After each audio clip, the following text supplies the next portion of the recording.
বান্দা কোন মাহফিলের ময়দানে কোন জনসভায় আমি আল্লাহ নামের জিকির করবে, আল্লাহকে আল্লাহ আল্লাহ আল্লাহ আল্লাহ আল্লাহ বলে ডাকবে, আল্লাহকে আল্লাহ আল্লাহ বলে ডাকবে, আমি আল্লাহ আরশে আযিমে কাবা ঘরের বরাবর উপরে একটা মসজিদ আছে বাইতুল মামুর, ওই মসজিদে ফেরেশতারা ইবাদত করে, দুনিয়ার কোন মানুষ ইবাদত করতে পারে না। ওই বাইতুল মামুরে ফেরেশতারা ইবাদত করে, ওই মজলিসে ফেরেশতাদেরকে একত্রিত করায়া এই ফেরেশতারা এই বান্দা আমি আল্লাহ নামের জিকির করে, আজকে আমি তোমাদের মাঝে ওই বান্দার নামটা জিকির করতেছি। সুবহানাল্লাহ। জিকির করলে কেমন লাভ জানো? আল্লাহ নিজে আয়াতে বলেন ফাযকুরুনি আযকুরুকুম ওয়াশকুরুলি ওয়ালা তাকফুরুন। আল্লাহ বলে হে বান্দা তুই আমি আল্লাহ নামের জিকির কর, আমি আল্লাহ তাআলা তোর নামের জিকির করব। বান্দা যখন আল্লাহকে ডাকে আল্লাহ তাআলা ফেরেশতাদেরকে ডাক দেয়, হে ফেরেশতারা দেখ তাকায়া দেখ এই বান্দা আমি আল্লাহ নামের জিকির করি, তো আমি আল্লাহ তাআলা ওই বান্দার নামের জিকির করি। জান্নাতের গেটে দাঁড়ায়া জিব্রাইল ফেরেশতা সালাম দিবে, জিব্রাইল ফেরেশতা দাঁড়ায়া দাঁড়ায়া সালাম দিবে আসসালামু আলাইকুম।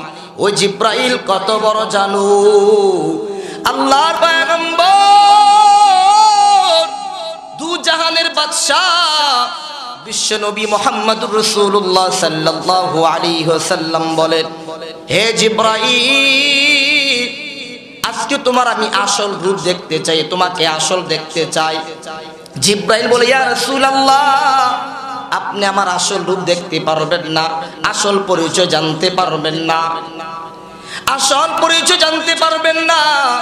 আল্লাহর নবী কয় জিব্রাইল আমি তোমার আসল পরিচয় জানতে চাই, ও জিব্রাইল তুমি তোমার আসল পরিচয় দিয়ে আমার সামনে আসো।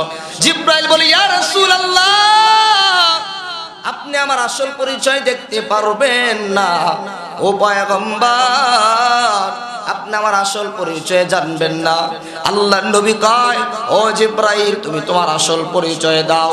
বারবার বলার পর তারপরও জিব্রাইল বলে না, কিন্তু আল্লাহ তাআলার পয়গম্বর বলে ও জিব্রাইল তুমি তোমার আসল পরিচয় কেন দাও না? জিব্রাইল বলে ইয়া রাসূলুল্লাহ ওয়ালা হুসিতু মিয়াতু জানাহ। জিব্রাইল আমাকে আল্লাহ তাআলা 600 ডানা দিয়েছে। কত ডানা? আমাকে 600 ডানা দিয়েছে। এই 600 ডানা যদি আমি একটা ডানা যদি এই দুনিয়াতে যদি মেলি, দুনিয়া আটকাইবে না, দুনিয়া ছেয়ে যাবে, অন্ধকার হয়ে যাবে। নবী এই দুনিয়ার মধ্যে আমি আটকাইতে পারবো না, আমি এত বড়। এই দুনিয়ার মধ্যে আমি আমার একটা ডানাও মেলতে পারবো না। ও পয়গম্বর আল্লাহ তাআলা আমাকে 600 ডানা, একটা ডানাও আমি মেলতে পারবো না, এত আমাকে ডানা দিয়েছে। অতএব আমি আমার আসল রূপ দেখাইতে পারবো না। ও পয়গম্বর আপনি আমাকে দেখতে পারবেন না। বুখারী শরীফের ব্যাখ্যা গ্রন্থ কাশফুল বারী আল্লামা সলিমুল্লাহ খান সাহেব রাহমাতুল্লাহ আলাইহি তার ব্যাখ্যা গ্রন্থে লেখেন, এ দুনিয়ার মানুষ জিব্রাইল ফেরেশতা কত বড়। জিব্রাইল ফেরেশতা একদিন আল্লাহকে ডাক দিয়ে বলে আল্লাহ আমি তোমার জান্নাতে যেতে চাই। ও আল্লাহ আমি তোমার জান্নাতে যেতে চাই। আল্লাহ কয় কোন জান্নাতে যাইবা? বলে জান্নাতুল ফেরদাউস, অনেক বড় জান্নাত, এটা যাইতে পারবা না। জান্নাতুন নাঈম ছোট জান্নাত, এটা যাইবা? বলে জি হ্যাঁ হ্যাঁ আল্লাহ ছোট জান্নাতে যাব, জান্নাতুন নাঈমে যাব। আল্লাহ করে জিব্রাইল জান্নাতুন নাঈম অনেক বড়, তুমি যেতে পারবা না, তুমি ঘুরতে পারবা না।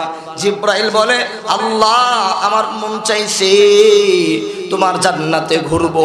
আল্লাহ গো তোমার জান্নাতটা দেখাও। আল্লাহ তাআলা ডাক দিয়ে কই জিব্রাইল যা যা আমার ছোট জান্নাতে যা। জিব্রাইল ওই ছোট জান্নাতে, হাদিসে আসছে, এক রাওয়ায়াত আসছে 70 বছর বিরতিহীন ভাবে জান্নাতুল নাইমে 600 ডানা মেলে উড়তেছে উড়তেছে। আরেক হাদিস আছে 70,000 বছর 600 ডানা মেলে উড়তেছে উড়তেছে বিরতিহীন ভাবে। 70,000 বছর পর প্রত্যেক ডানা দিয়া ঘামগুলো জোরে জোরে পড়ে। ওই ফেরেশতা বসে গেছে, বৈশা বলে, আল্লাহ তোমার জান্নাতে ঘুরতে পারবো না। আল্লাহ কয়, তোমার না আমি বলছি তুমি জান্নাতে ঘুরতে পারবা না, অনেক বড় জান্নাত। আল্লাহ গো, আমার 600 ডানা মেলে ঘামগুলো জোরে জোরে জোরে পড়তেছে, আমি এত বড় জান্নাতে যেতে পারবো না। ও আল্লাহ, 70,000 বছর আমি দৌড়াইছি বিরতিহীন ভাবে, আমি কতটুক পর্যন্ত আপনার জান্নাতে যেতে পেরেছি?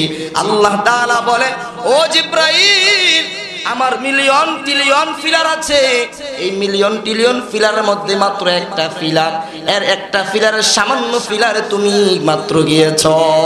সুবহানাল্লাহ। ওই জিব্রাইল ফেরেশতা কত বড়, 600 ডানা মেলে ঘুরতে থাকবে, ঘুরতে ঘুরতে ঘুরতে তারপরও জান্নাত শেষ করতে পারবে না। ওই জান্নাতের মেহমান আল্লাহ আপনাকে আমাকে বানাইবি। এবার বুঝি জিব্রাইল ফেরেশতা কত বড় বুঝলাম। এবার বুঝি জিব্রাইল ফেরেশতা কত দ্রুত চলতে পারে। ফজলুল বারীতে আল্লামা সিদ্দিক আহমদ রহমাতুল্লাহ আলাইহি তিনি লেখেন যে জিব্রাইল ফেরেশতা কত দ্রুত চলে। আদম নবী থেকে আমাদের নবী পর্যন্ত কোন নবীর কাছে একবার, কোন নবীর কাছে 2 বার, কোন নবীর কাছে 3 বার, কোন নবীর কাছে 50 বার, কোন নবীর কাছে 10 বার, কোন নবীর কাছে সর্বশেষ 400 বার এসেছে। কিন্তু আমার আপনার নবী মুহাম্মদ রাসূলুল্লাহ সাল্লাল্লাহু আলাইহি ওয়াসাল্লামের কাছে আল্লাহ তাআলা জিব্রাইলকে 24,000 বার পাঠাইছে। সুবহানাল্লাহ। শুধু একদিনেই জিব্রাইল 25 বার না 24 বার আল্লাহর নবীর কাছে আসছে, শুধু একদিনে। তো আল্লাহ রাসূলকে, জিব্রাইল তুমি 24 বার 25 বার আমার কাছে একদিনে আসলা, এত দ্রুত তুমি কোত্থেকে আসো আমার কাছে, কোত্থেকে আমার কাছে আসো? তখন জিব্রাইল ফেরেশতা বলে, ইয়া রাসূলুল্লাহ, প্রতিবার ওই সিদরাতুল মুনতাহা থেকে আমি আসি। প্রথম আসমান, দ্বিতীয় আসমান, তৃতীয় আসমান, চতুর্থ আসমান, পঞ্চম আসমান ভেদ করে, সপ্তম আসমান ভেদ করে ওই আরশে আযীমের নিচে সিদরাতুল মুনতাহা, ওই সিদরাতুল মুনতাহা থেকে প্রতিবার আমি আপনার কাছে আসি। আল্লাহর নবী কয়, জিব্রাইল তুমি এত দ্রুত চলতে পারো? ইয়া রাসূলুল্লাহ, কেমন দ্রুত চলতে পারি জানবেন নাকি? হ্যাঁ, জানতে চাই। সিরিয়ার কেরান শহরে ইউসুফের ভাইয়েরা ইউসুফকে 2 হাত বেঁধে 2 পা বেঁধে কুপার মধ্যে ছেড়ে দিয়েছে, ছাড়ে নাই, ছেড়ে দিয়েছে। তখন আল্লাহ তাআলা আমাকে আদেশ দিয়েছে, ও জিব্রাইল, সিদরাতুল মুনতাহা থেকে যায়া তাড়াতাড়ি আমার ইউসুফকে বাঁচাও। জিব্রাইল ফেরেশতা বলে, পয়গম্বর, আল্লাহ যখন আমাকে আদেশ করেছে ইউসুফ নবীকে কুপুর থেকে বাঁচার জন্য, আমি কিন্তু সিদরাতুল মুনতাহা, ওই সিদরাতুল মুনতাহা থেকে আমি দৌড়ে আইসা ইউসুফ নবীর কূপে নামলাম। আমি যায়া দেখি ইউসুফও যায়, আমিও যাই। আল্লাহু আকবার। ইউসুফও যায়, আমিও যাই, ইউসুফও যায়, আমিও যাই। আমি যায়া দেখি ইউসুফ নামতেছে, আমিও নামতেছি। আমি আমার হাতটা বিছিয়ে দিলাম, ইউসুফের গায়ে ময়লা পানি লাগতে দিই না। সম্ভব করা যায়? সিদরাতুল মুনতাহা থেকে ইউসুফকে ছেড়ে দিয়েছে, ছেড়ে দিয়েছে। কোথায়? জিব্রাইল সিদরাতুল মুনতাহা, ওইখান থেকে আল্লাহ আদেশ করেছে ফেরেশতা চলে আসে, ইউসুফ নবীকে বাঁচায়া দিয়েছে। জিব্রাইল ফেরেশতা কত দ্রুত চলে, বুখারীর ব্যাখ্যা গ্রন্থে আসছে। আল্লামা সিদ্দিক আহমদ রহমাতুল্লাহ আলাইহি বলেন, ইব্রাহিম নবীকে আল্লাহ আদেশ করেছেন সন্তান ইসমাইলকে জবাই করার জন্য, সন্তান ইসমাইলকে মিনা পর্বতে জবাই করার জন্য। ইব্রাহিম পয়গম্বর সন্তান ইসমাইলকে মাটির মধ্যে শোয়া আল্লাহু আকবার বলে ফেলেছে। আল্লাহু আকবার বললে কি বেশি দেরি হয় নাকি? আল্লাহু আকবার বলে ফেলেছে। আল্লাহ তাআলা জিব্রাইলকে আদেশ দিয়েছে, ও জিব্রাইল তাড়াতাড়ি আমার ইসমাইলকে ইব্রাহিমের ছুরির নিচ থেকে বাঁচাও। এই আদেশ দেওয়ার পর আজকে একটু লম্বা আদেশ, জিব্রাইল জান্নাতে যাইবা, জান্নাত থেকে একটা দুম্বা নিবা, একটা তলোয়ার নিবা, ওই তলোয়ার দুম্বা নিয়া ইসমাইলকে সরায়া ইব্রাহিম নিচে বসায়া দিবা। এই আদেশ করার পর জিব্রাইল আলাইহিস সালাতু ওয়াস সালাম জান্নাতে গেলেন। জান্নাতে যাওয়ার পর দুম্বা নিলেন, তলোয়ার নিলেন, তলোয়ার নিয়ে জমিনে আসলেন। মিনা পর্বত আইসা দেখে ইব্রাহিম ছুরি চালাইতেছে, এখনো চালাই নাই। ইসমাইলকে সরায়া জান্নাতি দুম্বা বিছিয়া দিছি। কত দূরত্বে জিব্রাইল ফেরেশতা চলে, কুরআন হাদিস থেকে বয়ান শুনে জিব্রাইল ফেরেশতা কত দূরত্ব চলে। অথচ আজকে আমরা ফেরেশতার ব্যাপারে জানি না, ফেরেশতার ব্যাপারে গালবন্ধ কথা বলে। যেই ফেরেশতারা ওই কবরের ভয়ে কানবে, জাহান্নামের ভয়ে কানবে, ওই ফেরেশতারা আপনাকে আমাকে সালাম দিবে। ওয়াল মালাইকাতু ইয়াদখুলুনা আলাইহি মিন কুল্লি বাব, জান্নাতের প্রতিটা দরজায় দাঁড়ায় দাঁড়ায় ফেরেশতারা সালাম দিবে, আসসালামু আলাইকুম, আসসালামু আলাইকুম। আল্লাহ কয়, হে ফেরেশতারা জান্নাতের মধ্যে সালাম আর সালাম, আমি আল্লাহ কেন বাকি থাকবো? আমি আল্লাহই তোমাদেরকে সালাম দিচ্ছি। আল্লাহকে আমার ফেরেশতারা সালাম দেয়, তা আমি কিলে বাকি থাকবো? আল্লাহ কয়, সালামুন কাওলাম মির রাব্বির রহিম, আজকে আমি রবের পক্ষ থেকে তোমাদের জন্য সালাম। আল্লাহ সালাম দিই। জান্নাতের মধ্যে কোনো হাই গুড মর্নিং নাই, জান্নাতের মধ্যে সালাম। জান্নাতের মধ্যে ফেরেশতারা সালাম দিবে, ফেরেশতাদেরকে দেখা আল্লাহ তাআলাও সালাম দিবে। অথচ আল্লাহর নবী বলেন, এই সালামের আমল যারা করবে দৈনিক 40 জন মানুষকে সালাম দিতে হবে। কয়েকজন মানুষকে? কথা বলেন, কয়েকজন মানুষকে? রাসূল বলেন, মান সাল্লামা 40 রাজুলান, যদি কেউ 40 জন মানুষকে সালাম দেয়, মাতা যালিকাল ইয়াউম, ওই দিন মরতে দেরি, আল্লাহর জান্নাতে ঢুকতে দেরি হবে না। আমল করব তো ইনশাআল্লাহ, সালামের আমল করব। আরেকটা আমল বলে যায়, প্রতিদিন ঘুমানোর সময়, প্রতিদিন যখন আপনি ঘুমাইবেন, ঘুমানোর সময় ওযু করে ঘুমাইবেন, ওযু করে ঘুমাইবেন। ওযু করে ঘুমাইলে কি আমল, কি ফজিলত! আল্লাহ তাআলার পয়গম্বর বলে, যে বান্দা প্রতিদিন রাত্রে ঘুমানোর সময় ওযু করে ঘুমায়, তার শিওরে একজন ফেরেশতাকে আল্লাহ বসা দেয়। এই ফেরেশতা সারা রাত বসে থাকবি। বলে, আল্লাহ কেন বসে থাকবো? আমার এই বান্দা আমার জন্য ওযু করেছে, এই বান্দার সারা রাত পাহারাদার করবা। সুবহানাল্লাহ। তাহলে সালামের আমল যত বেশি করবা, ওযুর আমল যত বেশি করবা, আমলের মাধ্যমেই আল্লাহ তাআলার কাছে নাজাত পাওয়া যাবে। অন্যথায় অন্য কোন আমলের মাধ্যমে নাজাত পাওয়া যাবে না। এজন্য এই দুনিয়ার মুসলমান, আল্লাহর পয়গম্বর এক কবর পাশ দিয়া যাইতেছেন, কবর পাশ দিয়া যাইতেছেন, ওই কবরে আযাব দাউ দাউ করে জ্বলতেছে। আল্লাহর পয়গম্বর বলে, ও সাহাবায়ে কেরাম, কবরে দাউ দাউ করে আগুন জ্বলতেছে, আমার সহ্য হয় না, কবরে আগুন জ্বলবে, অথচ আমি কবর পাশ দিয়ে চলে যাব। ওই কবরে দাউ দাউ করে আযাব। আল্লাহর পয়গম্বর কয়, ও সাহাবায়ে কেরাম, আমি দোয়া করতেছি, তোমরা আমার সাথে বলবা আমিন, আমিন বলবা। আল্লাহর নবী কয়, আল্লাহ, কবরে আযাব দাউ দাউ করে জ্বলতেছে, হায় আল্লাহ, আপনি কবর আযাব বন্ধ করে দেন। সাহাবীরা বলে আমিন। কবর আযাব বন্ধ হয় না। নবী আবার দোয়া করলেন, আল্লাহ, কবর আযাব আপনি বন্ধ করে দেন, কবর আযাব বন্ধ করে দেন। সাহাবায়ে কেরাম বলল আমিন। আল্লাহর নবী তৃতীয়বার আবার দোয়া করলেন, আল্লাহ, কবর আযাবটা আপনি বন্ধ করে দেন, কবর আযাবটা বন্ধ করে দেন। সাহাবায়ে কেরাম বলল আমিন। তারপরে কবর আযাব বন্ধ হয় না। নবীর মাথাটা খারাপ হয়ে গেল। আল্লাহ তিনবার দোয়া করলাম, আমার দোয়া কেন কবুল করলেন না? অথচ আল্লাহর পয়গম্বর দোয়া করলেই আল্লাহ দোয়া কবুল করে নেয়। আল্লাহর নবী দোয়া করলে দোয়া কবুল করে নেয়, অথচ নবী তিনবার দোয়া করলেন কবর আযাব বন্ধ হয় না। আল্লাহর পয়গম্বর দোয়া করতেছে কবর আযাব বন্ধ হয় না, অথচ আল্লাহর নবী চাঁদের দিকে ইশারা করেছে, চাঁদ দ্বিখণ্ডিত হয়ে গেছে। আল্লাহর নবী চাঁদের দিকে দ্বিখণ্ডিত করেছে, চাঁদ দ্বিখণ্ডিত হয়ে গেছে। আবু হুরায়রা রাদিয়াল্লাহু তাআলা আল্লাহর নবীর কাছে আসছে, ও পয়গম্বর আমার মার জন্য দোয়া করেন, আমার মা ইসলাম ধর্ম যেন গ্রহণ করে, আমার মার জন্য দোয়া করেন। নবী বলেন ও সাহাবায়ে কেরাম তোমরা আমিন বলবা, আমি দোয়া করব।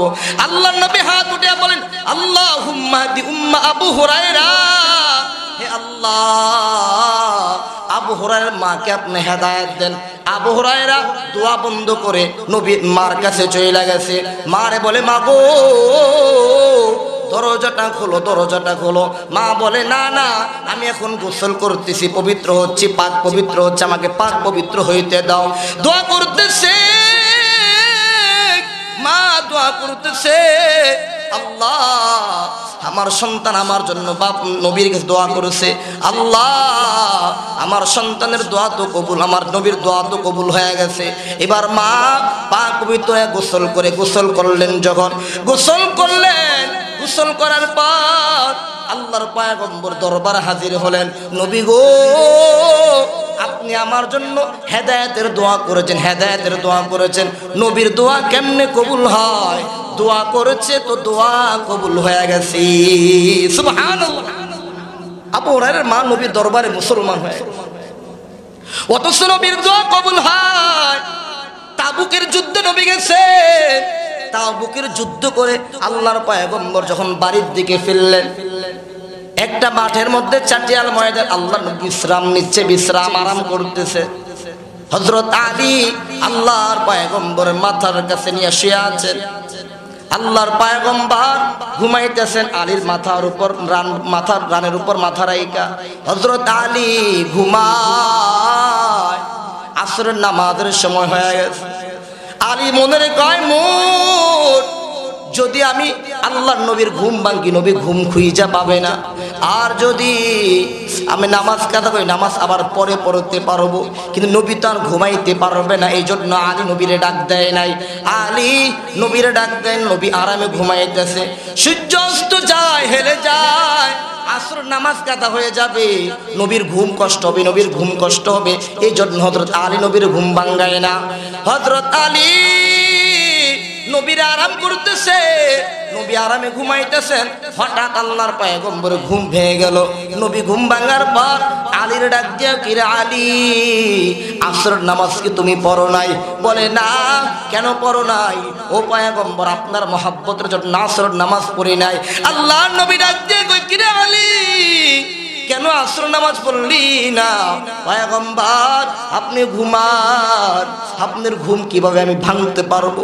ও পয়গম্বর আমি আপনার ঘুম ভাঙ্গি না গো পয়গম্বর, আমার নামাজ কাজা হোক, আবার নামাজ পড়তে পারবো। আল্লাহ তাআলা নবী দোয়া করে, আল্লাহ আমার আলী আমাকে মহব্বত করেছে, আলীর জন্য যে সূর্যটা ডুবে গেছে, ডুবে যাওয়া সূর্যকে আমি আপনি আবার উঠায়া দেন। সুবহানাল্লাহ। সূর্য আবার উঠে গেছে। হযরত আলী নামাজ আদায় করলেন। দেখেন আল্লাহর পয়গম্বর দোয়া কবুল হয়ে যায়, অথচ নবী কবর আযাব হয়। তিনবার দোয়া করলেন, দোয়া কবুল হয় না। কারণ কি?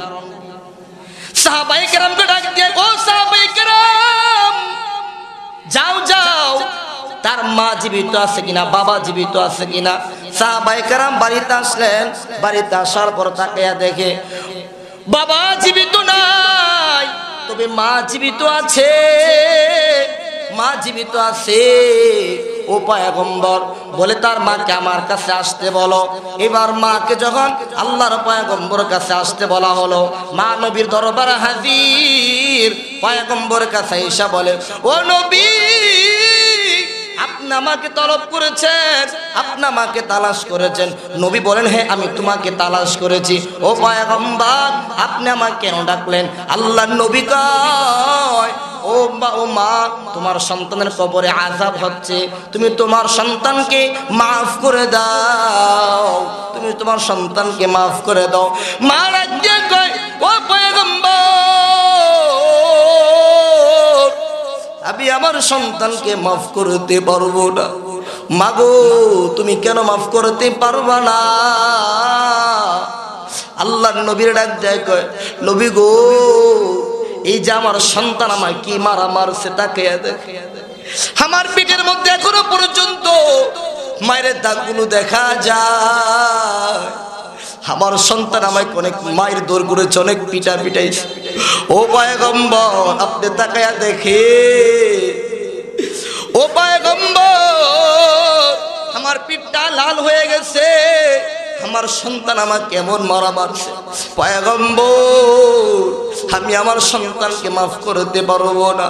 আল্লাহর নবী কয়, আল্লাহ মা সন্তানকে মাফ করতে পারবে না। আল্লাহ, ও আল্লাহ, আপনি সন্তানটাকে মাফ করে দেন। আল্লাহ তাআলা ডাক দিয়ে কই, নবী গো, মান মাফ না করলে ওই কবর আযাব বন্ধ হবে না। কারণ ওই সন্তানটা মায়ের সাথে বেয়াদবি করেছে, মার কথা মানে নাই, মাকে এমন মারা মারছে। এমন নাফরমানি সন্তান আমাদের মাঝে আছে কি নাই? আছে না? মারে বাদ দেয় না, মার কোনো খোঁজ খবর নাই। হে চাঁদপুরের মুসলমান, ভালো করে বুঝে নাও, ওই সন্তান কবরের মধ্যে আযাব হচ্ছে। নবী বলেন, আল্লাহ আপনি কবর আযাবটা বন্ধ করে দেন। আল্লাহ তাআলা বলে, না না, যতক্ষণ পর্যন্ত মা মাফ করবে না ততক্ষণ পর্যন্ত কবর আযাব বন্ধ হবে না। এবার আল্লাহর নবী কয়, আল্লাহ আমার একটা দোয়া কবুল করেন। কি দোয়া? আল্লাহ, সন্তানের কবরে যে আযাব হয়, এই কবর আযাবটা তার মার সামনে তুইলা ধরে। আল্লাহ তাআলা ডাক দিয়ে কই, জিবরাইল যা যা, ওই যে সন্তানের কবরে আযাব হয়, ওই কবরটার আযাবটা তার মার সামনে তুইলা ধরো। জিবরাইল ফেরেশতা আইসা ওই কবরটা ধইরা কবর আযাবটা মার সামনে তুইলা ধরলেন।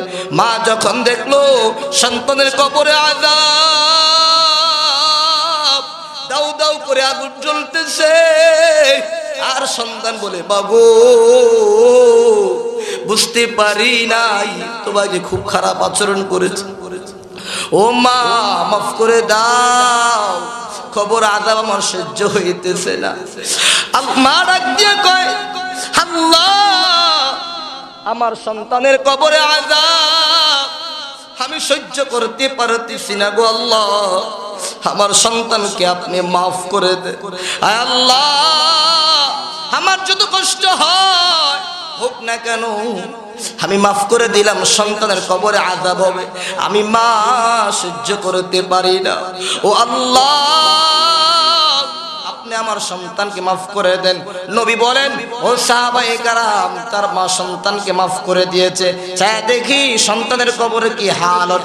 আল্লাহর নবী তা যা দেখে ওই সন্তানের কবর আযাব আল্লাহ বন্ধ করে দিয়েছি। সুবহানাল্লাহ, সন্তানের কবরটা জান্নাতের বাগান হয়ে গেছে।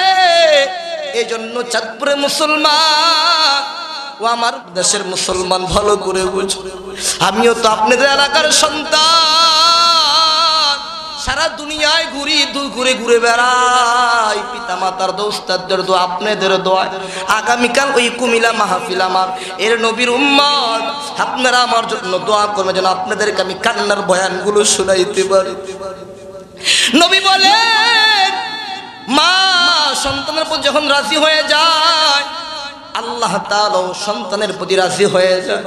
আল্লাহ তাআলা যখন সন্তানের পিতা মাতা যখন সন্তানের প্রতি অসন্তুষ্ট হয়ে যায়, আমার আল্লাহ অসন্তুষ্ট হয়ে যায়। এই জন্য আল্লাহর নবী আল জান্নাত তাহাতা কদামিল ওয়ালিদাই, পিতা মাতার পায়ের নিচে হলো সন্তানের জান্নাত। মা বাবার পায়ের নিচে সন্তানের জান্নাত। মা বাবা সন্তুষ্ট তো আল্লাহ সন্তুষ্ট, মা বাবা অসন্তুষ্ট তো আল্লাহ অসন্তুষ্ট। তো মা বাবার খেদমত করবেন তো ইনশাআল্লাহ। এবার আমি আপনাদেরকে কিয়ামতের 15টা আলামত আছে, ছোট ছোট আলামত আর আছে। সংক্ষিপ্ত সময়ে বর্তমান অবস্থার পরিস্থিতি কি বিষয় নিয়ে চলতেছে, সংক্ষিপ্ত বিষয় আমি আপনাদেরকে আলোচনা করব। কিয়ামতের 15টা আলামত আমি আপনাদেরকে ধীরে ধীরে বলছি। বুখারীর হাদিস, আল্লাহর নবী বলেন, قال رسول الله صلى الله عليه وسلم, কিয়ামত দুই প্রকার, একটা কিয়ামত সাআতে সুগরা, একটা সাআতে কুবরা। একটা কিয়ামতের ছোট ছোট আলামত আর কিয়ামতের বড় বড় আলামত। কিয়ামতের ছোট ছোট আলামত 15টা আর কিয়ামতের বড় বড় আলামত 10টা। এক নম্বর, কিয়ামতের ছোট ছোট আলামতগুলো আমি আপনাদেরকে জানায় দিই। قال رسول الله صلى الله عليه وسلم, আল্লাহর নবী বলেন, এক নম্বর, ইযা তুখিদাল ফাইউ দুয়ালান, গনিমতের মালকে ব্যক্তিগত মাল মনে করবে। গনিমতের মাল পাইছে, যুদ্ধের ময়দানে যুদ্ধ করতে গেছে, যুদ্ধ কইরা গনিমতের মাল পাইছে, এই গনিমতের মালকে ব্যক্তিগত মাল মনে করবে। দুই নম্বর, ওয়াল আমানাতু মাগনামান, নবী বলেন, এক ব্যক্তি আপনার কাছে আমানত রাখতে দিল, আমানত, আপনি আমানতের খেয়ানত করলেন, এটাও কিয়ামতের আলামত। আপনার কাছে আমানত রেখেছে, ভাই আপনি আমার কথাটা আমানত রাখবেন, আমার 2 লাখ টাকা আপনার কাছে রাখবেন, আমানত রাখবেন, আপনি ওই ব্যক্তির আমানত খেয়ানত করলেন, এটাও কিয়ামতের আলামত। বর্তমান চলে কিনা? চলে? আপনাদের এলাকা মনে হয় না? আমানতের খেয়ানত করা এটাও কিয়ামতের আলামত। 3 নম্বর, যাকাতু মাগরামা, সম্পদ হয়ে গেছে, যাকাতের নিসাব পরিমাণ হয়ে গেছে, সম্পদ হইছে, যাকাত দেওয়াকে জরিমানা মনে করবে।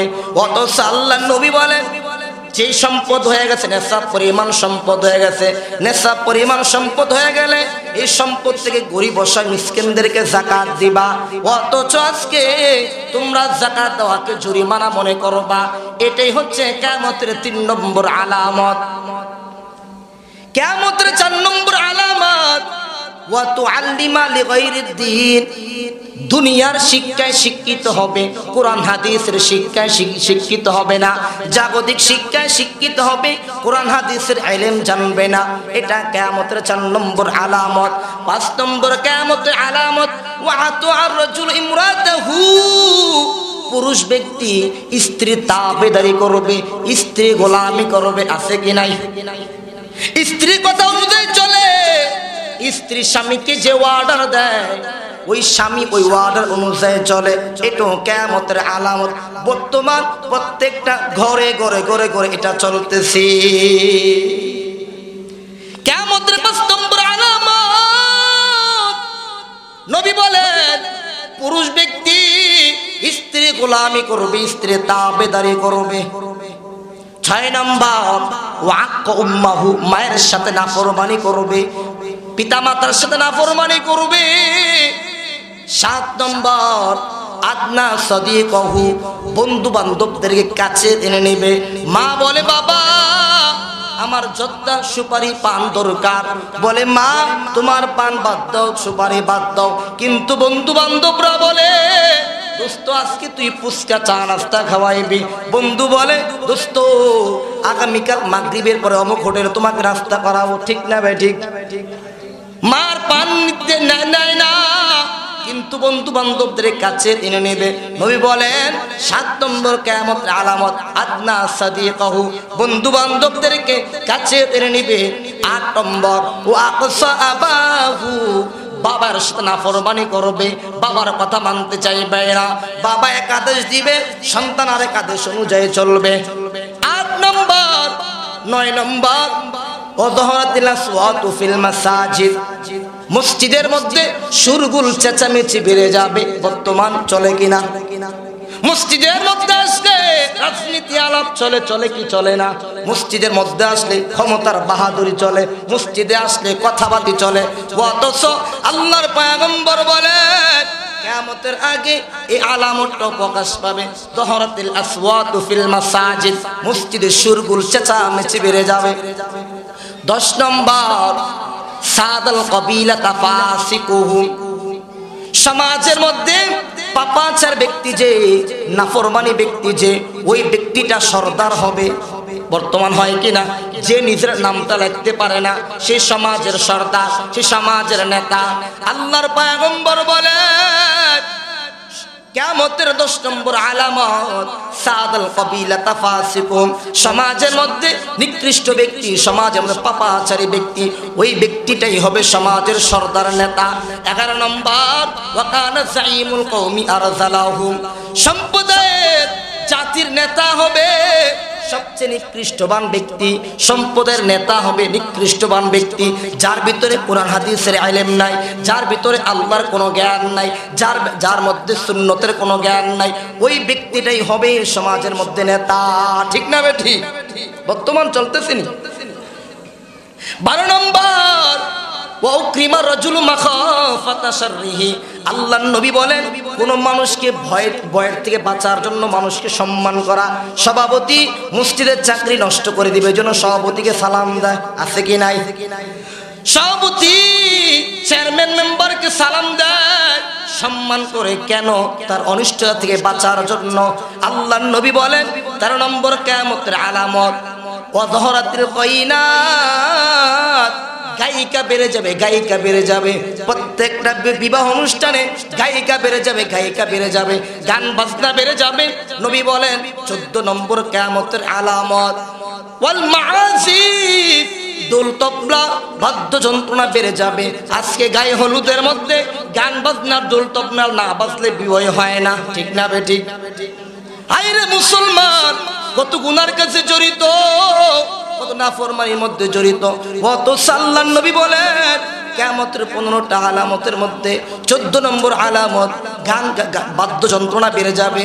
15 নম্বর আলামত অশুরবাতিল খুমুর, মদ পান করা বেড়ে যাবে। বর্তমান আছে কি নাই? প্রত্যেকটা অঞ্চলে মোড়ে মোড়ে মদ পান জুয়া বাদ্যযন্ত্র আজকে চলতেছে। এর নবীর উম্মতের দল কিয়ামতের ছোট ছোট 15টা আলামত প্রকাশ পেয়ে গেছে। পায় নাই? মদ পান করা, গান বাদ্যযন্ত্রণা হওয়া প্রকাশ পায় নাই, পাওয়া গেছে। এই 15টা আলামত বললাম। এবার আপনারা বোঝেন কিয়ামতের বড় বড় 10টা আলামত। 1 নম্বর জুহুরে মাহদি, ইমাম মাহদি দুনিয়াতে আগমন করবেন। ইমাম মাহদি আলাইহিস সালাতু ওয়াস সালাম দুনিয়াতে আসবেন। 2 নম্বর খুরুজে দাজ্জাল, দাজ্জাল দুনিয়াতে আগমন করবে। যে দাজ্জাল কেমন ভয়ঙ্কর, আল্লাহ তাআলা শেষ জামানায় দাজ্জালকে পাঠাইবেন আমাদের ইমানি পরীক্ষা করার জন্য, মানুষের ইমানি পরীক্ষা করার জন্য। ফাতেমা বিনতে কাইস রাদিয়াল্লাহু তাআলা আনহা বলেন দাজ্জাল বর্তমানে কোথায় আছে ভালো করে বুঝেন। বর্তমান দাজ্জাল কোথায় আছে ভালো করে বুঝেন। ফাতেমা বিনতে কাইস রাদিয়াল্লাহু তাআলা আনহা বলেন আল্লাহর পয়গম্বর সাহাবীদেরকে ডাক দিয়ে বলেন, ও সাহাবায়ে কেরাম, নামাজের পরে তোমরা বসবা, তোমাদেরকে এমন একটা বিষয় সতর্ক করব যে বিষয়টা প্রত্যেক নবীরা তার উম্মতকে সতর্ক করেছেন। সাহাবায়ে কেরাম বলল, ইয়া রাসূলুল্লাহ, আপনি কোন বিষয় সতর্ক করবেন? আল্লাহর নবী কয় এমন একটা বিষয় যে বিষয়টা প্রত্যেক নবীরা উম্মতদেরকে সতর্ক করে দেন, সেই বিষয়টা হলো দাজ্জাল। দাজ্জালের ব্যাপারে আমি তোমাদেরকে সতর্ক বানিয়ে দিয়ে যাই। তামিমে দারি একজন সাহাবী, সে আগে খ্রিস্টান ছিল, আল্লাহ নবীর কাছে আসলো। নবীর ডাক দেয়, কই নবী গো, আমি জাবুর পড়েছি, তাওরাত পড়েছি, ইনজিল পড়েছি, আমি দাজ্জালের ব্যাপারে পড়াশোনা করেছি, কিন্তু আমার সুস্পষ্ট ধারণা হয় নাই। ও পয়গম্বর, আমি আপনার মাধ্যমে জানতে চাই বর্তমান দাজ্জাল কোথায় আছে, আপনি আমাকে জানায়া দেন। আল্লাহর নবী কয়, তামিমে দারি, যদি আমি তোমাকে দাজ্জালের ব্যাপারে বলি তুমি মুসলমান হইবা কিনা? তামিমে দারি বলেন, ইয়া রাসূলুল্লাহ, যদি আপনি দাজ্জালের ব্যাপারে আমাকে জানায়া দেন আমি আপনার কাছে মুসলমান হয়ে যাব। আল্লাহর নবী কয়, ও তামিমে দারি, দাজ্জাল খুব ভয়ঙ্কর, দাজ্জাল খুব ভয়ঙ্কর, দাজ্জালের কাছে যেতে পারবা না, দাজ্জাল ভয়ঙ্কর প্রাণী, দাজ্জালের কাছে যেতে পারবে না। তামিমে দারি বলেন, ইয়া রাসূলুল্লাহ, দাজ্জাল বর্তমান কোথায় আছে আপনি আমাদেরকে বলেন।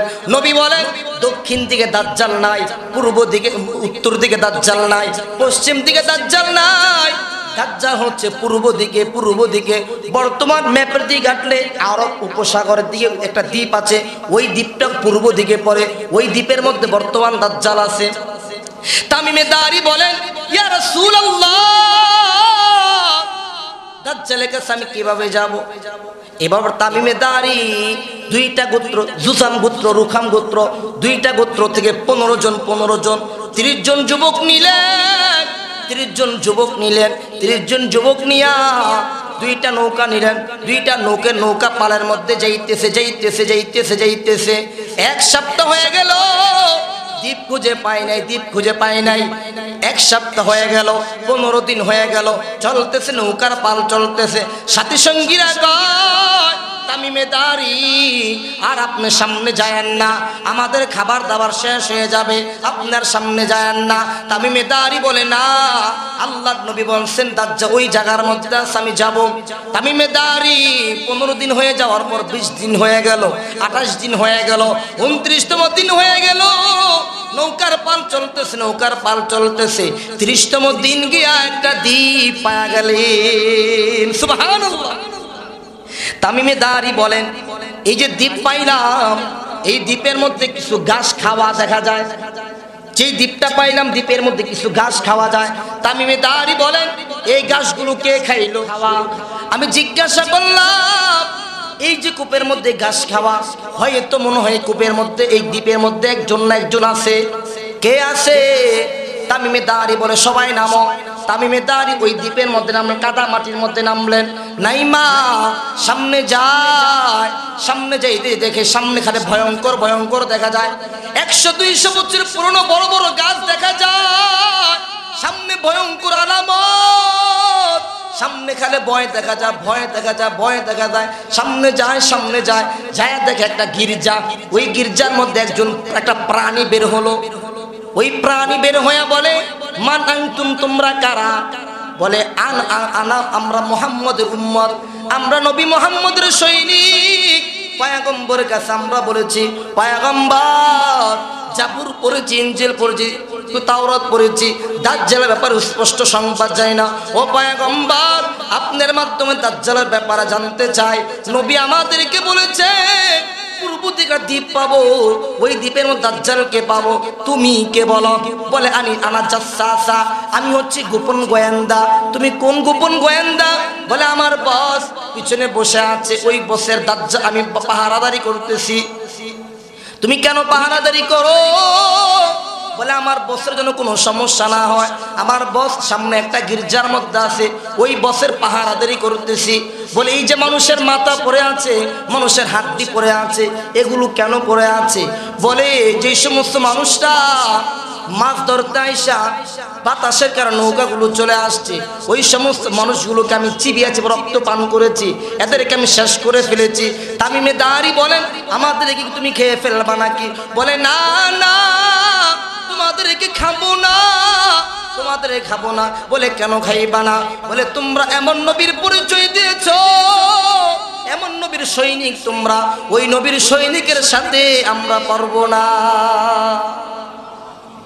বলে, তোমরা কার কাছে যাইবা? আমরা দাজ্জালের কাছে যাব। বলে, আমার বসই তো দাজ্জাল। বলে, কিভাবে যাব? বলে, ওই যে সামনে যাইতে একটা জঙ্গল আছে, ওই জঙ্গলের মধ্যে একটা গির্জা আছে, ওই গির্জার মধ্যে দেখবা। তামিমে দারি 30 জন যুবক নিয়া সামনে যায়, চাইতে ভয়ঙ্কর দেখা যায়, সামনে যায়, একটা জঙ্গলের মধ্যে একটা গির্জা পাইলো। গির্জার মধ্যে আল্লাহর নবী বলেছেন, তামিমে দারি, তুমি দাজ্জাল কেমনে চিনবা? আল্লাহর নবী কয়, তামিমে দারি, দাজ্জালের একটা চোখ অন্ধ, আরেকটা চোখ টেরা, কপালের মধ্যে কাফার, কাফের লেখা থাকবে। ওই দাজ্জাল দুইটা হাত কাদের মধ্যে শিকল দিয়া বাঁধা থাকবে, পা গুলো শিকল দিয়া মাজার মধ্যে বাঁধা থাকবে, এমন আলামত দেখবা, ওটাই হচ্ছে দাজ্জাল।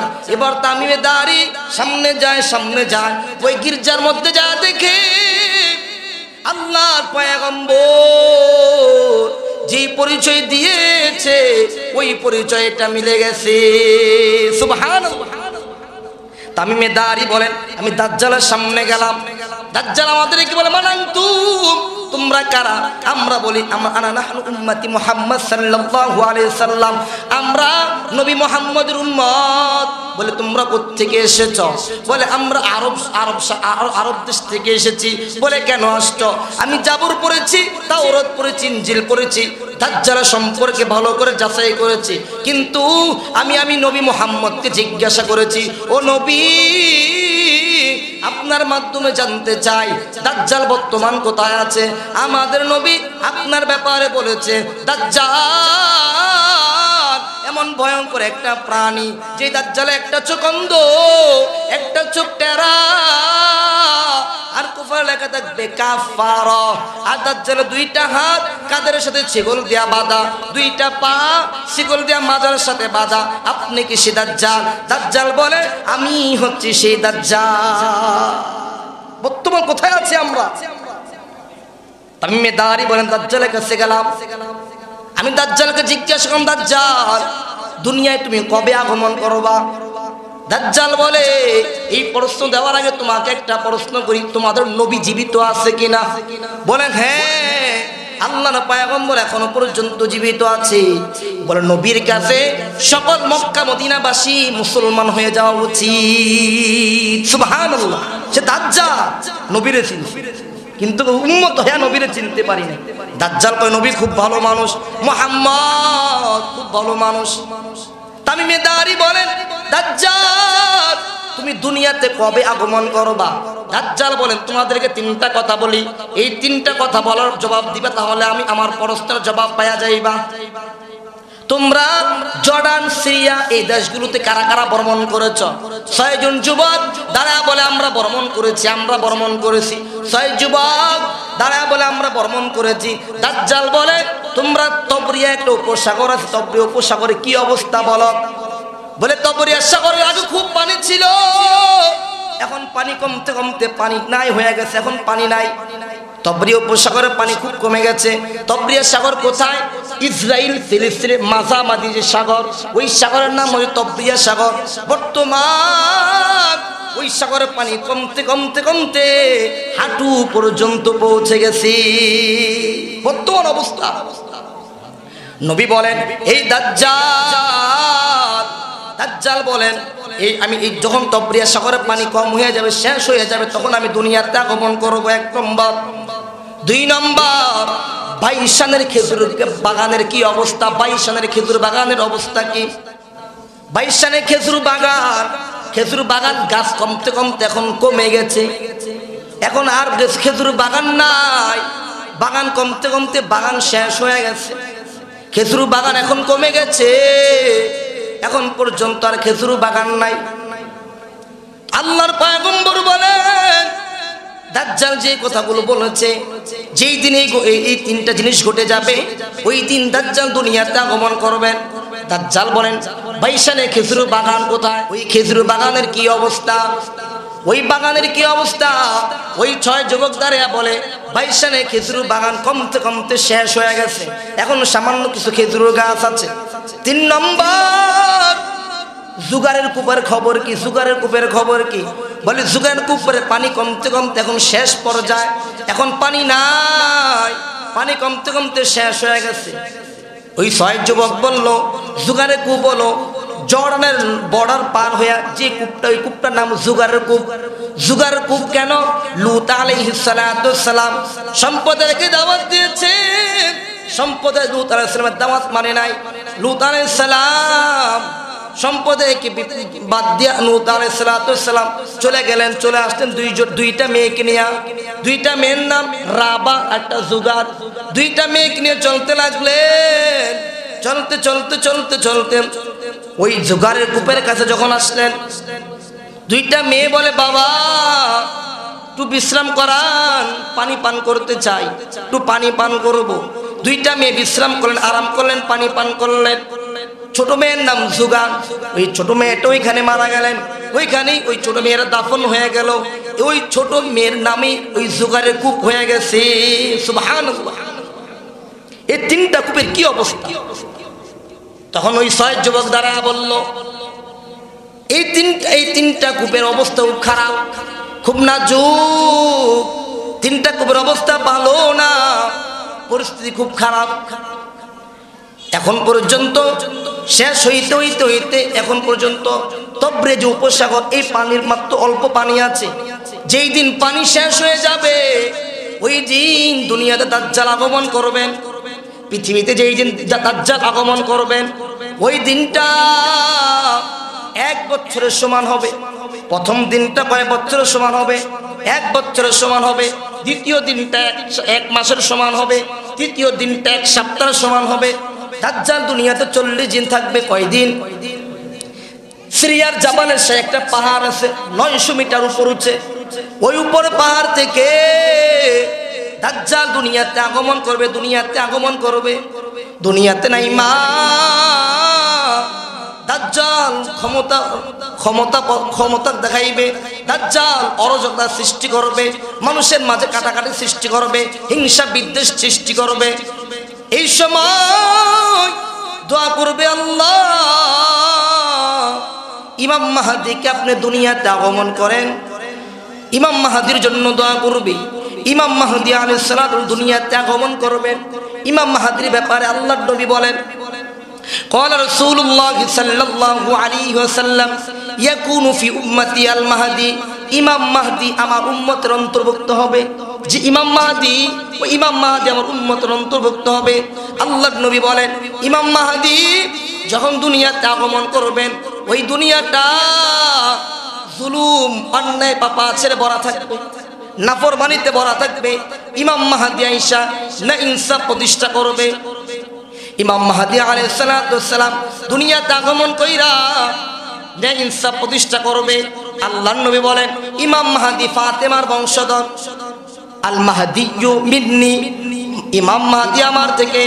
ইমাম মাহদীর চেহারাটা উজ্জ্বল চেহারা হবে, ইমাম মাহদীর চেহারাটা সুন্দর হবে। ইমাম মাহদী আমার নামে হবে, আমার বাবার নাম ইমাম মাহদীর বাবার নাম। আল্লাহর নবী কয়, মিন ইত্রতি আওলাদি ফাতেমাতা, ফাতেমার বংশধর হবে ইমাম মাহদী। ওই ইমাম মাহদী মাকাম ইব্রাহিম হাজরে আসওয়াদের মাঝামাঝি দাঁড়ায় দাঁড়ায় কান্না করবে, সেজদায় পড়ে পড়ে দোয়া করবে। কিছু নেককার মানুষরা দেখে চিনা ফেলবে, নেককার মানুষটা দেখে ইমাম মাহদীর চিনা ফেলবে। যে সূরত, সব সূরত ইমাম মাহদীর মধ্যে পাইবে। নবী বলছেন, আমার যে নাম ইমাম মাহদীর সেই নাম। ইসমুহু ইসমি, ইমাম মাহদীর নাম আমার নামে হবে। ইমাম মাহদীর যে বাবার নাম যেটা, আমার বাবার নাম সেটা। সুবহানাল্লাহ, আল্লাহ তাআলা এমন ক্ষমতা দিয়েছেন। দাজ্জাল বলবে, হে জমিন ফসল দে, জমিন ফসল দেবে। দাজ্জালকে আল্লাহ তাআলা এমন ক্ষমতা দিয়েছে, দাজ্জাল কৃত্রিম জান্নাত কৃত্রিম জাহান্নাম হাতের সামনে দেখায় দিতে পারবে। দাজ্জালকে আল্লাহ এমন ক্ষমতা দিবে, দাজ্জাল একটা মানুষকে অর্ধেক করে ফেলবে, আবার ওই মানুষটাকে ভালো করে ফেলবে। দাজ্জালকে আল্লাহ এমন ক্ষমতা দিয়েছে, দাজ্জাল মুহূর্তের মধ্যে সারা পৃথিবী ঘুরে বেড়াইবে। পুরা পৃথিবী মুহূর্তের মধ্যে ঘুরে বেড়াইবে দাজ্জাল। দাজ্জালকে আল্লাহ এমন ক্ষমতা দিবে, ইমাম মাহদী দুনিয়াতে আগমন করার পর 313 জন ইমাম মাহদীর কাছে বায়াত গ্রহণ করবেন। বায়াত গ্রহণ করার পর ইমাম মাহদী আলাইহিস সালাতু ওয়াস সালাম 313 জনকে নিয়ে বাইতুল মুকাদ্দাসের দিকে রওনা হলেন। বাইতুল মুকাদ্দাসের দিকে যায়। বাইতুল মুকাদ্দাসে যাওয়ার পর, বাইতুল মুকাদ্দাসে যখন গেলেন, সিরিয়া, লেবানন, চেচনিয়া, বসনিয়া বিভিন্ন দেশের অঞ্চলের মানুষগুলো বায়াত গ্রহণ করলেন। বায়াত গ্রহণ করার পর অনেক সংখ্যক নিয়ে দাজ্জালের বিরুদ্ধে যুদ্ধ করতে লাগলেন। যুদ্ধ চলতেছে, দাজ্জালের সাথে যুদ্ধ চলতেছে, যুদ্ধ চলতেছে, যুদ্ধ চলতেছে। যুদ্ধ চলতে চলতে ইমাম মাহদীর 6 লক্ষ মানুষ শাহাদাত বরণ করলেন, 6 লক্ষ মানুষ শাহাদাত বরণ করলেন। ইমাম মাহদী সিরিয়ার সেন্ট্রাল মসজিদে, দামেস্কের সেন্ট্রাল মসজিদে, 7 গম্বুজওয়ালা মসজিদে ইমাম মাহদী আলাইহিস সালাতু ওয়াস সালাম সাথী সঙ্গীদেরকে নিয়ে দোয়া করতেছে, আল্লাহ ঈসা পয়গম্বরকে আপনি দুনিয়াতে পাঠান। ইমাম মাহদী উম্মতদেরকে নিয়ে দোয়া করতেছে, আল্লাহ গো দুনিয়াতে ঈসা পয়গম্বরকে আপনি পাঠান। ইমাম মাহদী দোয়া করবেন, আল্লাহ তাআলা দোয়া কবুল করবেন। ইমাম মাহদী লোকদেরকে নিয়ে ফজরের নামাজে দাঁড়াইলেন। ইমাম একামত হয়ে গেল, একা আল্লাহু আকবার বলার আগ মুহূর্তে কয়েকজন মানুষ বলে, হে ইমাম মাহদী নামাজ বন্ধ করো, নামাজ পড়বা না। ওই যে আসমান থেকে 2 জন ফেরেশতা একটা মানুষকে দুনিয়াতে নিয়ে আসতেছে। সুবহানাল্লাহ। আল্লাহর নবী বলেছেন সিরিয়ার দামেস্কের সাদা গম্বুজওয়ালা বিশিষ্ট মসজিদের মধ্যে ঈসা পয়গম্বর নামবেন আসমান থেকে। ঈসা পয়গম্বর কিন্তু মারা যায় নাই। ঈসা পয়গম্বরকে আল্লাহ তাআলা দ্বিতীয় আসমানে উঠিয়ে নিয়ে গেছেন। আল্লাহ ঈসা পয়গম্বর দোয়া করেছে, আল্লাহ শেষ জামানার নবীর উম্মত বানায়। আল্লাহ তাআলা দোয়া কবুল করেছে। শেষ জামানায় দাজ্জালকে হত্যা করার জন্য ঈসা পয়গম্বর দুনিয়াতে আসবেন। সিরিয়া দামেস্কের সাদা গম্বুজওয়ালা বিশিষ্টের মধ্যে ফজরের আগ মুহূর্তে 2 জন ফেরেশতা সাদা কাপড় পরিহিত করা অবস্থায় ঈসা পয়গম্বরকে দুনিয়াতে নিয়ে আসলেন। হাদিসে আসছে ঈসা পয়গম্বর আসমান থেকে যখন দুনিয়াতে আসলেন, আসার পর ঈসা পয়গম্বরের চুলগুলো বাবরি বাবরি ছিল, সাদা কাপড় ছিল, সাদা জুব্বা ছিল। ঈসা পয়গম্বরের চুল থেকে টপ টপ করে পানি পড়তেছে, মনে হয় আল্লাহ তাআলা জান্নাতের পানি দিয়া গোসল করায় আনছি। সুবহানাল্লাহ। ঈসা পয়গম্বর দুনিয়াতে এসে বলে, আমাকে নামাও। নামানো হল। নামানোর পর ইমাম মাহদী বলে, ও ঈসা পয়গম্বর আপনি ইমামতিতে যান। ঈসা নবী বলেন, না না, একামত যেহেতু হয়ে গেছে, ইমাম মাহদী তুমি নামাজ পড়াও। ইমাম মাহদী নামাজ পড়াইলেন, নামাজ আদায় করলেন। ইমাম মাহদীর পিছনে ঈসা পয়গম্বর নামাজ পড়লেন। নামাজ পড়ার পর ইমাম মাহদী ঈসা পয়গম্বর পরামর্শে বসলেন, বৈঠকে বসলেন, মিটিং করতেছেন, মিটিং চলতেছে, কি করা যায়। ইমাম মাহদী বলে, দাজ্জাল খুব ভয়ঙ্কর, দাজ্জাল আমার 6 লক্ষ মানুষকে মেরে ফেলেছে, দাজ্জাল খুব ভয়ঙ্কর। ঈসা নবী বলেন, কি করা যায়। মিটিং করতেছে। ঈসা পয়গম্বর লোকদেরকে নিয়ে একটা বর্ষা হাতি নিলেন। বর্ষা হাতি নিয়ে বলছে, আমার সাথে সবাই 3টা তাকবীর দিবা। কয়টা তাকবীর? 3টা তাকবীর। আমার সাথে বলবেন, লিল্লাহি তাকবীর, লিল্লাহি তাকবীর, লিল্লাহি তাকবীর।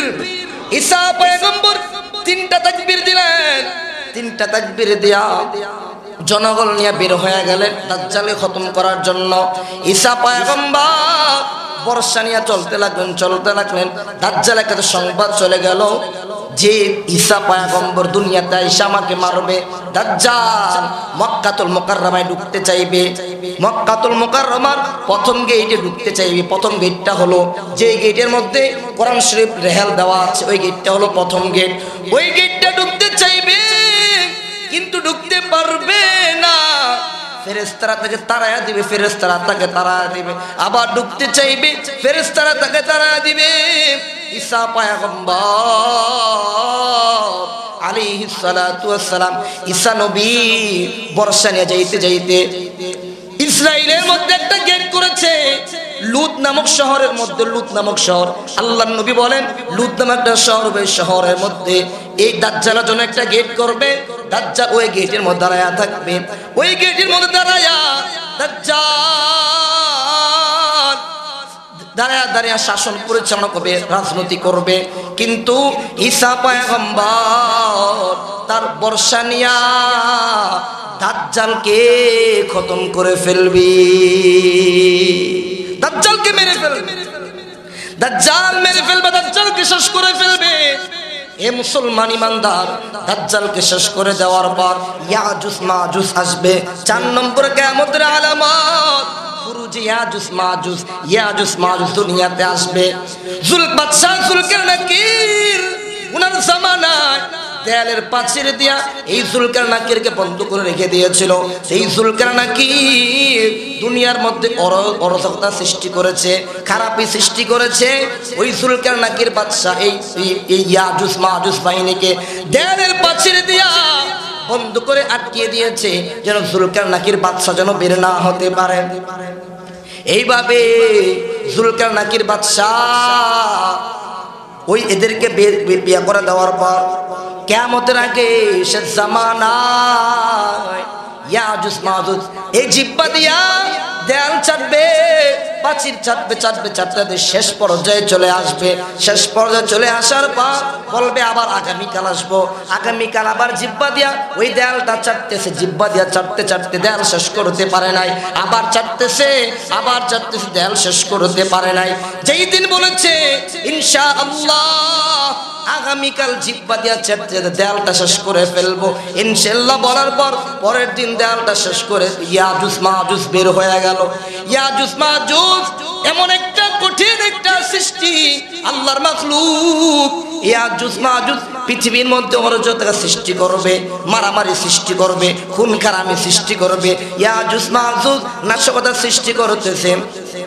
ঈসা পয়গম্বর উম্মতদেরকে নিয়ে একটা পাহাড় এনে দোয়া করতেছে, আল্লাহ ইয়াজুজ মাজুজ বড় কঠিন একটা প্রাণী, এই মাখলুকের সাথে আমরা পারবো না, আল্লাহ আপনি একটা ব্যবস্থা করে দেন। আল্লাহ তাআলা ইয়াজুজ মাজুজের গায়ের মধ্যে একটা পোকা সৃষ্টি করলো। পোকা, ওই পোকা সৃষ্টি করার দ্বারা ইয়াজুজ মাজুজ মরতে রাস্তার মধ্যে মরে গেল।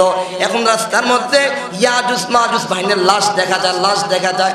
ইয়াজুজ মাজুজ মরতে রাস্তা ভরে গেল, গন্ধ ছড়ায় পড়লো। এবার ইয়াজুজ মাজুজ রাস্তার মধ্যে যখন পড়ে আছে, আল্লাহ তাআলার কাছে দোয়া করেছে।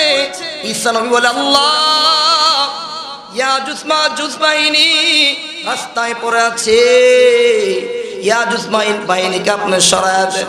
আল্লাহ তাআলা উটের মতো ঘাড় এমন একটা পাখিকে পাঠাইবেন, যে পাখি ওদের ঠোঁট দিয়া এই বাহিনীগুলোকে, ইয়াজুজ মাজুজ বাহিনীগুলোকে সমুদ্রের মধ্যে নিক্ষেপ করা দিবে। সুবহানাল্লাহ। ইয়াজুজ মাজুজকে সমুদ্রের মধ্যে নিক্ষেপ করে দেওয়ার পর ইয়াজুজ মাজুজ সমুদ্রের মধ্যে পড়ে গেল, দুনিয়ার মধ্যে শেষ হয়ে গেল ইয়াজুজ মাজুজ। এবার রাস্তা বন্ধ, আল্লাহ তাআলা বৃষ্টি বর্ষণ করলেন। বৃষ্টি বর্ষণ করার দ্বারা রাস্তা পরিষ্কার হয়ে গেল। সুবহানাল্লাহ। 5 নম্বর খুসুফায়ে সালাসা, 3টা ভূমিধস হবে, বড় 3টা ভূমিধস হবে। একটা পশ্চিম দিকে, একটা পূর্ব দিকে, আর একটা আরব উপদেশে একটা 3টা ভূমিকম্প হবে। এই 3টা ভূমিকম্প যখন হয়ে যাবে তখন কিয়ামতের আলামত শুরু হয়ে যাবে। 6 নম্বর তুলুউ শামস মিন মাগরিবিহা, সূর্য এখন পূর্ব দিক থেকে উঠে। কিয়ামতের আগে সূর্য পূর্ব দিক থেকে উঠবে না, সূর্য পশ্চিম দিক থেকে উদিত হবে। আল্লাহর নবী বলেন, ক্বালা রাসূলুল্লাহ সাল্লাল্লাহু আলাইহি ওয়াসাল্লাম, তালাআ শামসু মিন মাগরিবিহা লা তাকুমুস সাআতু, কিয়ামত হবে না হাত্তা তাতলুআ শামসু মিন মাগরিবিহা, সূর্য পশ্চিম দিক থেকে ওঠা পর্যন্ত। যখন সূর্য পশ্চিম দিকে উদিত হয়ে যাবে, মানুষ দেখবে, ওয়া মান আলাইহা, মানুষ তার প্রতি ঈমান আনবে। যখন দেখবে, যখন সূর্য উপরে উঠবে, উঠার পর থাকবে, থাকার পর ওই সূর্য উঠার পর লাম তাকুন আমানাত ঈমানুহা, কোন মানুষের ঈমান আর কাছে আসবে না। ওই সময় ঈমান আল্লাহর কাছে আসবে না, ওই সূর্য উপরে উঠবে। এবার 7 নম্বর, আমি শেষ করে দিচ্ছি, দাব্বাতুল আরদ, জমিন থেকে প্রাণী বের হবে। চাপা পাহাড়, মারওয়া পাহাড়ের মধ্যখান থেকে একটা প্রাণী বের হবে, যে প্রাণীটার 4টা পা হবে। আল্লাহ তাআলা বলেন ওয়াখরাজনা লাহুম দাব্বাতাম মিনাল আরদ, জমিন থেকে আল্লাহ একটা প্রাণী বের করবে, 4টা পা থাকবে, 60 হাত লম্বা হবে। ওই প্রাণীটার কাছে 2টা জিনিস থাকবে, ওয়া মা খাতামু সুলাইমান, সুলাইমানের আংটি থাকবে, ওয়া আসা মুসা ইবনে ইমরান, মুসা নবীর লাঠি থাকবে। তাজলু ওয়াজাল আরদি তাজাল মুমিনি, মুমিনদের কপালের মধ্যে বিল আসল লাঠি দ্বারা আঘাত দিয়ে দিবে সে মুমিন। আর ওয়া তাখতিমু আনফাল কাফির বিল খাতিম, আংটি দ্বারা মোহর মেরে দিবে সে কাফির। এই দাব্বাতুল আরদ। এবার আসেন যুহুরুদ দুখান। কিয়ামতের আগে 8 নম্বর আলামত, একটা ধোঁয়া প্রকাশ পাবে। ইয়াউমা তাতিস সামাউ বিদুখানিম মুবিন, কিয়ামতের আগে ধোঁয়া প্রকাশ পাবে, যেই ধোঁয়াটা আসমানটা ছেয়ে ফেলবে। 40 দিন ধোঁয়া থাকবে। মুমিনের একটা সর্দির ভাব হবে, আর কাফের বেঈমানরা সব খতম হয়ে যাবে। 9 নম্বর কিয়ামতের আলামত, নারুন তাহসুরুন নাস আল মাহশরি, কিয়ামতের আগে এমন একটা আগুন বের হবে, ওই আগুনটা মানুষদেরকে নিয়ে যেতে মাহশারের দিকে নিয়ে যাবে। মানুষ হয়রান হয়ে যাবে, হয়রান হতে হতে রাত্রি যাপন করবে, মানুষের পিছনে রাত্রি যাপন করবে। 10 নম্বর যুহুরুর রিহ, প্রবল একটা বাতাস প্রকাশ পাবে। আল্লাহর নবী বলেন রিহুন ইউলকিন নাসা ফিল বাহরি, মাঝে মাঝে ঝড় তুফান হইলে এমন ঝড় তুফান হয় মানুষগুলোকে সমুদ্রের মধ্যে নিক্ষেপ করে। মাঝে মাঝে ঝড় তুফান হইলে বাড়ির টিন উড়িয়ে নিয়ে যায়, মাঝে মাঝে ঝড় তুফান হইলে গাড়ির গাছের ডালপাতা নিয়ে যায়। এই জন্য নবীর উম্মত, আল্লাহর নবী বলেন রিহুন ইউলকিন নাস, কিয়ামতের 10 নম্বর আলামত, এমন একটা প্রবল বাতাস প্রকাশ পাবে,